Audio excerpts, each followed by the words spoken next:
Hi and welcome to The Print. My name is Karanjeet Kaur. I'm a writer and an editor. Let's talk today about language chauvinism that is sweeping many parts of India today. Let's start with Kamal Haasan. The superstar was preparing to set the box office ablaze with his latest movie Thug Life, a mega Mani Ratnam vehicle.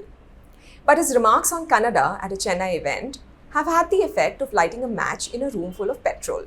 Haasan's assertion that Kannada was born out of Tamil has triggered a familiar theatre of linguistic outrage. The gist of the widespread condemnation being heaped upon the star is this: Kannada is a separate but sister language to Tamil, and that there is no hierarchy between the two. Now, Haasan's detractors include Karnataka Chief Minister Siddaramaiah, who dismissed his remarks as ignorant.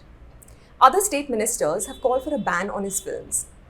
Joining the chorus is the strident Karnataka Rakshana Vedike, an organization that has been at the forefront of similar language-related debates. They staged a protest outside Bangalore's Victory Cinema and threatened theatre owners against screening the movie.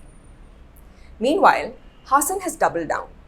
He's contending that his remarks spring from love, and he has refused to apologize until proven wrong. For his troubles, good old censorship will be called upon, once again, to bolster public pride in our roots. Haasan has unwittingly become the latest but high-profile casualty in a storm that has increasingly been gathering force across Karnataka. Language has now become a new fault line for deeper anxieties about jobs, identity, and belonging. But these fissures have always existed in modern India, where our states are divided along linguistic lines. The anti-Hindi imposition movements of Tamil Nadu, for instance, stretch back to the 1930s. But they echo well into today in the battles over the national education policy. Through the 1960s, the DMK cemented its political fortunes via genuine resistance against cultural imperialism in favor of federal principles and economic equity. Even now, Tamil Nadu remains the only state where Hindi is non-compulsory in schools, and certain commentators have pointed out the inherent posturing in pushing Hindi. They look at the fact that more than 25% of Hindi speakers remain illiterate even after 78 years of independence. Then why the need to impose Hindi on states where the language is historically alien and culturally distant? Versions of these struggles have manifested across India in Maharashtra, Gujarat, Assam, Bengal, and even Jharkhand. In a fit to spurn Punjabi, Haryana once even chose Tamil as its official second language, and it remained on records for 40 years until 2010. At least some of these movements had teeth because they challenged actual power structures. In southern states especially, they were a reaction against the flattening impulse of an overzealous center determined to impose Hindi uniformity. But somewhere between then and now, things have gone sideways. The weapons that once targeted policymakers and power structures have been redirected downwards, finding new victims among the most powerless. Today's language warriors corner office and gig workers. They harass cab and auto rickshaw drivers, and they terrorize street vendors. As our cities have become more cosmopolitan, they've also taken a turn for the parochial. In Bangalore, these tensions have reached a point where both sides are simultaneously wrong and right. There's a fine line that divides pride in your mother tongue from intolerance for any other language, but it is still completely distinguishable. Obviously, it is a crime for an auto rickshaw driver to slap a passenger for not speaking Kannada. It is not strictly a crime to say that North Indians come to Bangalore to beg, but it is deeply offensive. It's borderline intimidation and legally untenable to say that Bangalore is closed for North Indians. At the same time, it is an illustration of typical North Indian entitlement and ignorance to move to another city and demand that the local population speak Hindi. It's disruption of public duty for a nationalized bank officer to refuse to even attempt to speak the language of the state she works in.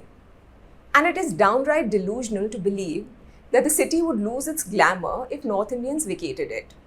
All of these, by the way, are incidents that have occurred in the recent past. But a staunch defiance of any attempt at assimilation is the hallmark of many Indians. Writing in 1962, the linguist Paul Friedrich observed, Starving Indians in the industrial slums of Bombay have knifed each other because one speaks Marathi, the other Gujarati. Various fissures in India's culture may be growing rather than decreasing. Friedrich spoke about the connections and the fluidity of state borders and how the neat boundaries never coincided with language. He wrote, thus, Madras state included not only Tamilians but many people speaking Telugu, Malayalam, and Kannada, not to mention minority languages. The Bombay Presidency included speakers of at least 4 major languages. This forced differing groups of people to interact, but that didn't always result in a happy coexistence. Friedrich could be writing about today when he said, the close juxtaposition of linguistic minorities does not necessarily produce fusion. Despite the heat and friction of the urban industrial pot, thousands of caste groups living in diaspora in the big Indian cities have retained their mother tongue, endogamy, and religious practices for hundreds of years, in accordance with the deep-lying values that support social segregation combined with various types of social interdependence. Bangalore is now fine-tuning the template that Maharashtra perfected, where language purity is code for economic frustration. The 2008 Maharashtra Navnirman Sena attacks on North Indian taxi drivers were systematic campaigns targeting outsiders who supposedly spoiled Maharashtrian culture. 17 years on, the same trend continues. A recent viral video showed a cab driver from Uttar Pradesh being thrashed despite speaking Marathi. His attackers scoffed, "So you're acting smart in Maharashtra now?" before beating him up. The easiest targets are gig workers and street vendors. An 18-year-old Zomato delivery worker in Mumbai recently appealed to be treated like a human after facing language discrimination. A few weeks ago, a couple in a Mumbai society refused to pay the pizza delivery executive because he didn't speak Marathi. In turn, the executive had to apologize at the M&S office. Street vendors, already criminalized and harassed by the authorities, are also at the receiving end of this linguistic persecution. The informal economy's most vulnerable become convenient scapegoats for attendant concerns about jobs and cultural change. The bitter irony is that language, even at its most stilted and broken, has always meant connection. Centuries ago, Amir Khusro wrote the ghazal, "Zihale miskin makun tagaful, durai naina banaye batiyan." You might remember it from a popular Bollywood song. The ghazal has a unique structure where the lines alternate between Persian and Hindi, and it is a thing of beauty. Khusro wasn't polluting either language. He was celebrating their capacity to create something greater than the sum of their parts. There is so much more to protecting a language, like fostering its expression, than the chauvinistic demand that the poorest migrants speak it. This might not occur to today's linguistic fundamentalists, but languages have always grown through mixing and through human cross-fertilization. Almost all spoken languages were shaped by millennia of beautiful contamination, and they are stronger for their capacity to grow and adapt.